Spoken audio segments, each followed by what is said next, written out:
ఉంగరపు వేలు కదా. అది ఆ వేలుతో మనం ఆ వేలు ఎవరి కోసం ప్రార్థన చేయొచ్చు అంటే మనం అధికారంలో ఉన్న వారి గురించి మనం ప్రార్థన చేయాలి. అధికారంలో ఎవరున్నారు? మన దేశాన్ని పరిపాలించే అధికారులు ఉన్నారు, మన రాష్ట్రాన్ని పరిపాలించే అధికారులు ఉన్నారు కదా. అంతేగాని మన జిల్లాలో, మన మండలంలో, మనం ఉన్న వార్డులో అధికారులు ఉన్నారు. వాళ్ళందరి పేర్లు రాసుకొని వాళ్ళ పేర్లు ఎత్తిపట్టి వాళ్ళ కోసం మనం ప్రతిరోజు విజ్ఞాపన చేయాలి.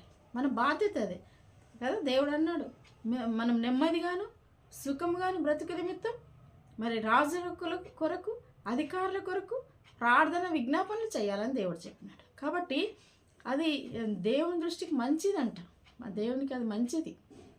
కాబట్టి మనకు నెమ్మది, మనకు సుఖము రావాలంటే కూడా మనం అధికారుల కోసం మనం వాళ్ళ కోసం ప్రార్థన చేస్తే మనం నెమ్మదిగా బ్రతుకుతాం. వాళ్ళ కోసం ప్రార్థన చేస్తే మనం సుఖంగా మనం ఉంటాం. దేవుడు ఇస్తాడు మనకు సుఖాన్ని.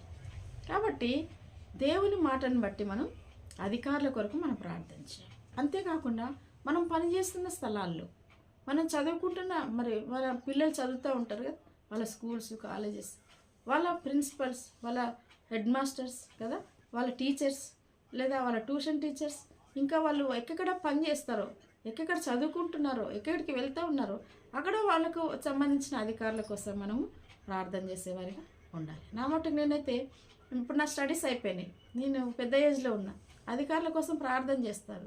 అంతేకాకుండా నా పిల్లలు ఏ కాలేజీలో చదువుతున్నారో, ఎక్కడ ఏ ఆఫీసులో పనిచేస్తున్నారో అధికారుల కోసం నేను ప్రార్థన చేస్తాను. నా పిల్లలు పనిచేసే స్థలాల్లో ఉన్న అధికారులను రక్షించుకో ప్రభు, వాళ్ళని దీవించి వాళ్ళని కాపాడు.